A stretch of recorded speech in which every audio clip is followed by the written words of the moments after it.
Directorate vigilance and anti corruption हानजानि जेयाव फिन सासे सरकारारि मावफारिया नांबावबाय। थांनाय बोसोरनिफ्रायनो गोबां सरकारारि मावख'आरि आरो गोबां मावफारियाफोरखौ घुस लानायनि दायाव डाइरेक्टरेट भिजिलेन्स एन्ड एन्टि कारापसनआ गोख्रों नोजोर लाखिनानै हमगासिनो। बेबायदिनो फिन दिनैबो आखाइजों आखाइ घुस लानाय थासारियाव हमजादों सासे सरकारारि मावफारिया। धेमाजि जिल्ला बरद'लननि पुलिस थानायाव रनधर मुंनि सासे पुलिस कनस्टेबलआ घुस लानायनि दायाव हमजादों। मिथिनाय बादिब्ला पुलिस कनस्टेबलआ मोनसे केसनि सायाव गोरोबलायनायनि थाखाय गासै 25,000 रां दाबि खालामदोंमोन आरो बेबायदिनो सिगांग्रो 5,000 रां घुस लानाय थासारियाव आखाइजों आखाइ हमजायो कनस्टेबल रनधरआ। बेखौबो मिथिहोनांगोन दि जाथाया जेब्ला सोलिबाय थायो बे समाव बरद'लननि पुलिसआ थाना सिङाव खौरांगिरिफोरखौ हाबनो होआखैमोन।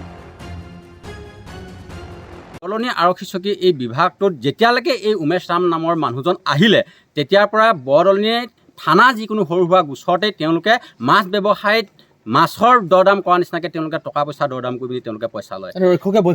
ৰক্ষকে তেওঁলোকে ভক্ষকৰ ভূমিকা গ্ৰহণ কৰিছে আৰু তেওঁ এনেকুৱা কাম কৰিছে, তেওঁ ক্ষমতাৰ অপব্যৱহাৰ কৰি কোনোবা মানুহে সামান্য কাজিয়াত যদি আহে তেওঁলোকে মতা মানুহ আছেনে নাই, মতা মানুহৰ নামত তেওঁলোকে মানে ধৰ্ষণ বা কাপোৰ ফলা 354 মানে বি আণ্ডাৰ ছেকশ্যনত তেওঁলোকৰ মানে নন বেলেবল ছেকশ্যনৰ গোচৰ লগাই দি তেওঁলোকে এইদৰে তেওঁলোকে ধন দাবী কৰি তেওঁলোকে পইচা খাইছিল আৰু তাৰ প্ৰমাণ আজি হৈছে।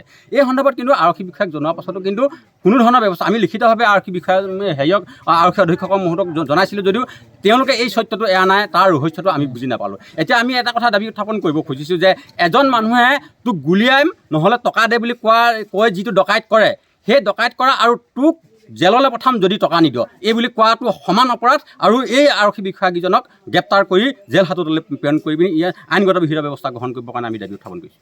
नोंथाङा सानाय सुनाय बेरामनि जेंनायाव गोग्लैदों नामा? जुदि नोंथाङा सानाय सुनाय दंब्ला जिंगासिनांगौ गैया। चिरां जिल्लानि बेंटल गेट साफागुरियाव दायो एसआइ निउर' थेरापि सेन्टार दंसै। बे थेरापि सेन्टाराव नोंथाङा गोरलैयैनो देहानि सानाय सुनायखौ फाहामथाय लानो हागोन। बे आथिं सानायानो जाग्रोदों, ओमफ्राय जानाया एसे सिगांनिफ्रायनो जाखादों, ओमफ्राय बिदिनो गुबुन गुबुन मुलि जाबाबायदों, ओमफ्राय हामाखै। दिनैनि ट्रिटमेन्टआ नङा, आङो एसे मोजां मोनसिनबाय। जेरै सिं सानाय, आफादावरि सानाय, मोदोम जरा सानाय,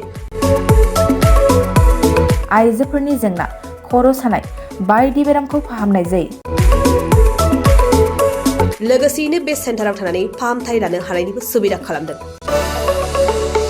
नोंथांमोनहा एसआइ निउर' थेरापि सेन्टाराव फाहामथाय लानो गोसो दंब्ला नैबे मबाइल नम्बर 7620160459 नङाब्ला 9476977956 आव थोंजों सुलाद लानो हागोन।